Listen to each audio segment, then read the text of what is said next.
รู้สึกเจ็บบ่อนใดแน่แม่วันนี้เจ็บตีนบ่ แม่น วันนี้ FC ผู้ใดที่มียาหรือว่ามีวิธีแนะนำอยากให้มันดีตัวตั้งทรงนี่พี่น้องเอ้ยตัวความดันนี่ก็สามารถบอกใส่แน่พี่น้องเอ้ยเพิ่นบ่สบายนี่แหละเขาว่าป่วยแต่ดนตั้งบ่มีความสุขแต่น้อยจนเฒ่าพี่น้องเอ้ยแม่นบ่ใส่ก็ดีกราบทักทายสวัสดี FC ของบ่ใส่เบิดสู่คู่สู่คนเนาะพี่น้องเนาะบ่ว่าสิเป็น FC ที่อยู่ทางฝั่งไทยหรือพี่น้องที่อยู่ทางฝั่งลาวหรือสิเป็น FC ที่อยู่ทางเมืองนอกเนาะพี่น้องเนาะทางต่างประเทศเป็นจังซี่ก็ยินดีต้อนรับเด้อพี่น้องเด้อยินดีต้อนรับเข้าสู่ช่องบ่าวไซวิถีชนบทลาวคือเก่าคือเดิมพี่น้องเอ้ยมื้อนี้บ่าวไซได้เปิดคลิปอยู่ที่บ่อนอนอยู่ที่ห้องของบ่าวไซเองเนาะพี่น้องเนาะอยู่ที่ห้องของบ่าวไซบ่าวไซก็จะมาชี้แจงเนาะพี่น้องเนาะเรื่องซองของบ่าวไซแน่ซองนี้ก็จะเป็นซอง FC ถามมาหลายคนว่าบ่าวไซซองเก่าว่าเป็นจังไดเนาะพอดีว่าบ่าวไซอยากเอาซองตัวนี้เนาะอยากเอาซองตัวนี้ไปใส่เนาะพี่น้องเนาะบ่ได้ใส่ซองเก่าอันนี้ซองเก่าตัวยังบ่ทันได้ผ่านเกณฑ์เนาะใส่จะลงคลิปใส่ซองนี้เนาะพี่น้อง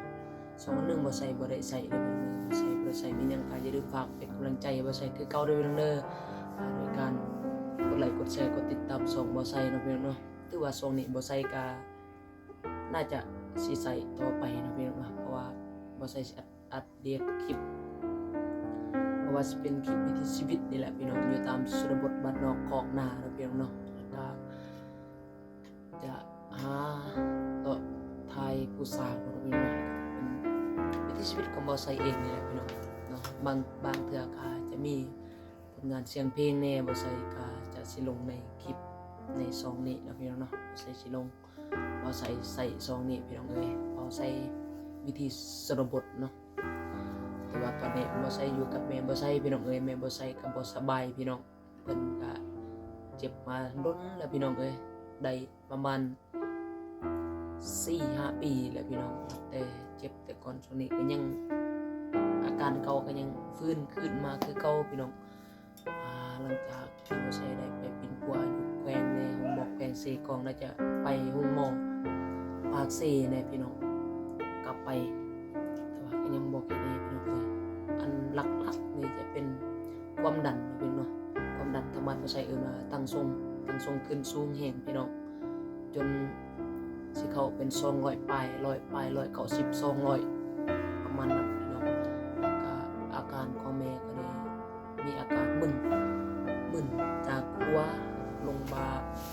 ไหล่ลงมือกับมือซ้ายก็ลงขาลงแขนลงตีนเนาะพี่น้องข้างเบื้องหนึ่งข้างเบื้องขวารู้สึกว่ามึนลักษณะจับอีหยังก็บ่อยากได้นะเดี๋ยวนี้แฮงหนักขึ้นกว่าเก่าพี่น้องเอ้ยพี่น้อง FC ผู้ใดที่มียาหรือมีแนววิธีที่สิ่งที่ดีเนาะพี่น้องเนาะก็สามารถแนะนำบ่าวไซ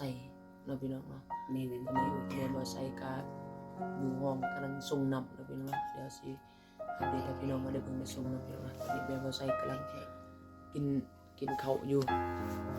เดี๋ยวพี่น้องเดี๋ยวใส่สิเปิดภาพให้แม่บ่าวไซพี่น้องเอ้ย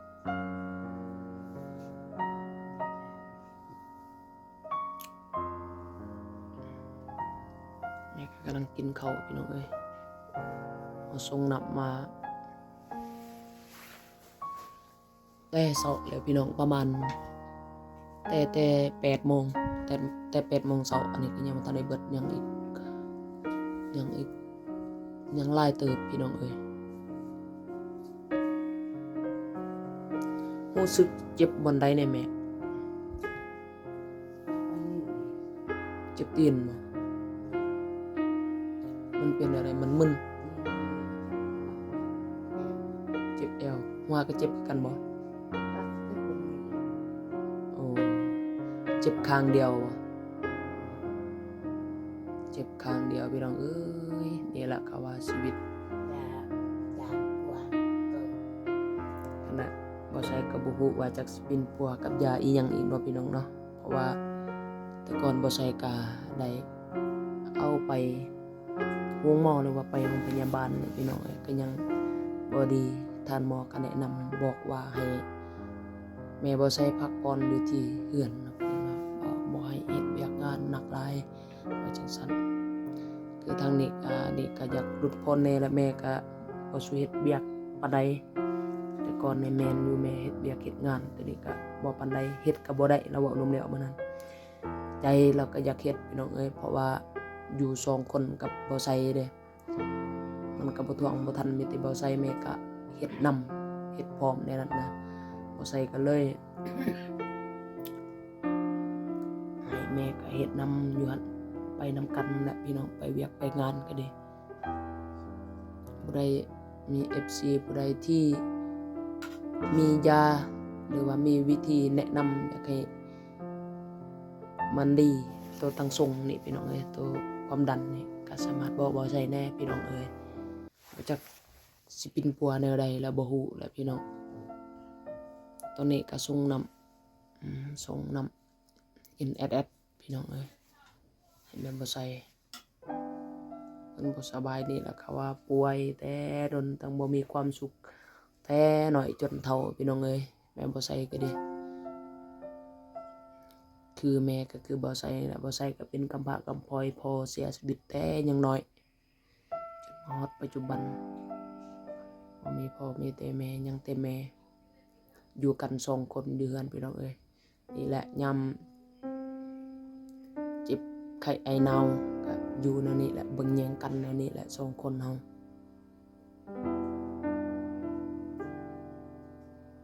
มื้อนี้ก็บ่ได้มีอาหารอีหยังกินบ่ใส่เข้าไปในแขวงเซกองพี่น้องบ่ใส่ได้ซื้อปลาดุกมากินแต่ว่าสิ่งที่เราอยากกะลำก็บ่ฮู้ว่าจักสิคลำอีหยังแน่ประเภทแม่บ่ใส่แบบเป็นตั้งทรงแบบนี้พี่น้องสามารถแนะนำให้บ่ใส่เด้อพี่น้องเด้อแต่ว่าผู้ใดที่เบิ่งรับชมคลิปบ่ใส่ก็อย่าลืมฝากเป็นกำลังใจบ่ใส่พี่น้องว่าบ่ใส่ก็สิอัปเดตถ่ายทอดถ่ายทำวิถีชีวิตให้พี่น้องได้เบิ่งได้ชมกันนั่นล่ะพี่น้องโดยเฉพาะก็คลิปบ่ใส่เองอย่าลืมเด้อพี่น้องเด้อเป็นกำลังใจให้เสียให้ใจบ่ใส่เนาะเป็นกำลังใจบ่ใส่คลิปต่อๆไปเพื่อถ้ามีเวลาบ่ใส่ก็สิอัปเดตถ่ายคลิปตลอดนะพี่น้องส่วนหลายก็